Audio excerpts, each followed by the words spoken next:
L'épisode 6 de Doctor Who pour cette saison 2 était une pure masterclass. J'ai kiffé du début jusqu'à la fin et même au-delà avec la scène post-générique. Il y avait tout. Déjà, commençons par parler du duo Belinda et le Docteur. Je trouve que les deux, ça marche tellement bien. Le fait que l'évolution est prise d'entrée au début de la saison et qu'on voit vraiment le développement de la personnalité du Docteur aux côtés de Belinda et vice-versa, c'est une super alchimie entre les deux personnages. Dans cet épisode, Belinda se rend compte à un moment donné qu'elle pense que le Docteur est mort, le Docteur pense aussi que Belinda est mort, donc le Docteur est forcément rongé par la colère par rapport à tout ce qui s'est passé, ceux qui sont responsables des événements de cet épisode, alors que Belinda, elle se rend compte qu'elle n'a pas forcément montré son affection envers le Docteur, et surtout, avec la potentielle disparition du Docteur, elle ne peut pas rentrer sur Terre le 24 mai 2025.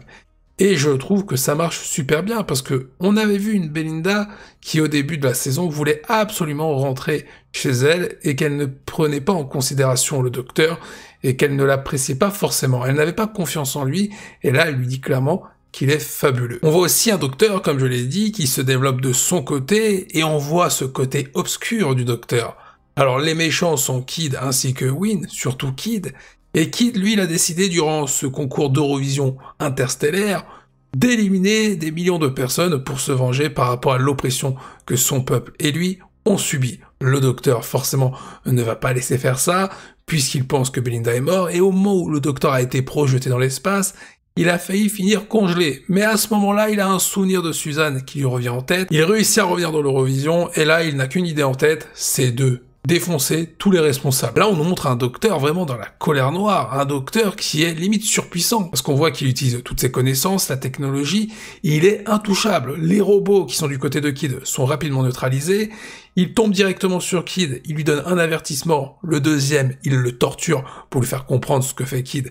C'est mal, il n'hésite pas à lui dire qu'en gros, le personnage, c'est un enfoiré qui ne pense qu'à tuer, et que dans toutes les versions qu'il a rencontrées, à chaque fois, ça a très mal fini. On a un Docteur qui est prêt limite à le fumer. Et ce que j'ai beaucoup aimé, c'est le fait de superposer cette colère du Docteur avec ses souvenirs qui remontent en lien avec Suzanne. Et forcément, fallait s'y attendre. Pour stopper cette rage du Docteur contre Kid, on a l'intervention de Belinda qui ne reconnaît pas ce Docteur-là, cette facette-là. Elle est même inquiète de se dire que si le Docteur s'énerve, tout le monde va limite prendre cher. Et j'aime beaucoup le fait que, malgré tout, même si elle a une incompréhension sur ce qu'est le Docteur, sur ses secrets, on voit que Belinda reste attachée à lui et qu'elle n'hésite pas à l'aider, et j'ai beaucoup aimé forcément les retrouvailles entre les deux. Et franchement, je trouve que le Docteur apprend vraiment aux côtés de Belinda, et Belinda apprend aux côtés du Docteur, et tout ça permet d'entretenir cette relation pour les deux personnages. Bien évidemment, je vais revenir sur le retour de Suzanne, la première compagne du Docteur, et surtout la petite fille du Docteur, qui nous a été évoquée à plusieurs reprises durant la première saison. C'était clairement le sujet de la saison 1, est-ce qu'elle allait faire son retour à la toute fin, est-ce que Suzanne Triad était la petite fille du Docteur? Finalement, ce n'était pas du tout le cas. Dans cette saison 2, maintenant, on peut laisser supposer qu'à la toute fin, lors du final de cette saison 2, on ait le retour de Suzanne avec des retrouvailles concernant son grand-père, le Docteur. Mais je vais revenir sur la scène dans l'espace où le Docteur est en train de givrer. J'aurais aimé qu'on le voit utiliser son énergie régénératrice avec la chaleur qui aurait dégivré son corps. En soi, ça aurait été crédible, on sait que le Docteur peut utiliser cette énergie quand il le veut. Alors évidemment, pas non plus quand il le veut, parce que sinon il va se régénérer, mais on sait qu'il est capable d'en utiliser un petit peu. Là, ça aurait été intéressant, durant le moment où il est dans l'espace, de le voir briller légèrement au moment de dégivrer. Ça aurait été encore un petit peu plus crédible. Maintenant, je me pose des questions concernant ces fameux souvenirs. Durant l'épisode, à un moment donné, le Docteur lui-même ne sait pas pourquoi d'un coup, il a le souvenir de Suzanne en tête, et ça fait un petit moment qu'il a ça. Moi, la première interrogation que je me dis, c'est que dans le souvenir que voit le Docteur de Suzanne, elle est dans un TARDIS. Est-ce que Suzanne utilise le TARDIS d'une autre temporalité pour parler au Docteur, une sorte de télépathie, un truc comme ça, ou alors est-ce que le Docteur est en train de délirer? Sincèrement, je ne pense pas. Il ne faut pas oublier qu'au début de la saison, on a eu un délire sur la faille temporelle. Donc ça pourrait rejoindre la première hypothèse que j'ai évoquée, comme quoi Suzanne est dans un TARDIS et qu'elle parle au Docteur. Une Suzanne venant du futur, et elle lui dit de le retrouver.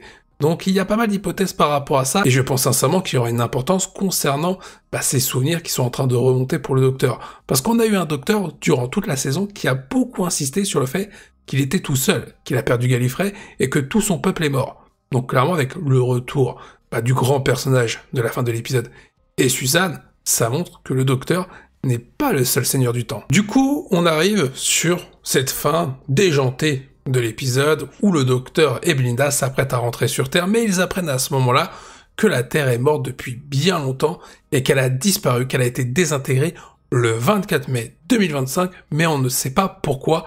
L'origine est inconnue. On ne sait absolument pas ce qu'il s'est passé. Le docteur et Belinda, avec le Vindicateur, s'empressent donc d'utiliser le TARDIS pour rentrer sur Terre. Sauf que, ils y arrivent. Le gros problème, c'est qu'ils y arrivent au moment où il y a la désintégration de la planète et tout est en train de sauter.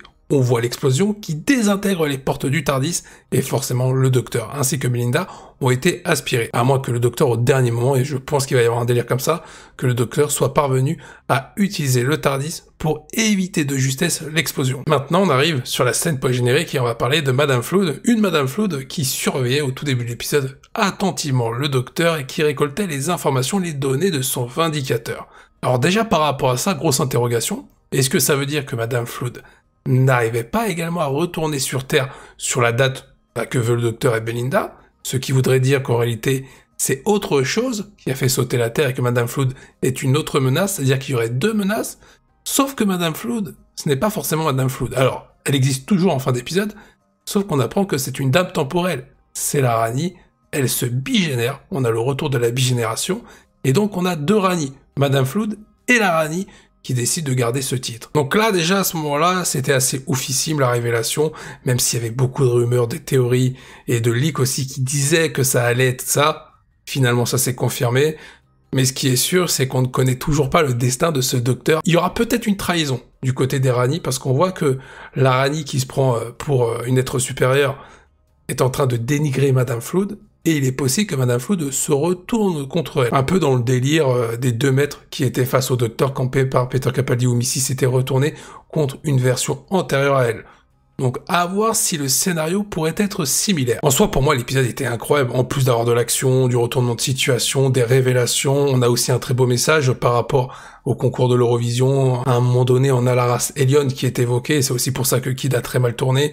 Elion qui a été opprimé, exploité, et leurs planètes ont été détruites par rapport à une compagnie qui en a profité pour tirer des profits, de l'argent, et qui finance l'Eurovision. Et forcément, ça pose des questions sur l'éthique. Mais ça, c'est un vrai reflet de la société. Aujourd'hui, je vais pas entrer dans les détails, mais il y a clairement une référence sur ce qui se passe entre Israël et Palestine.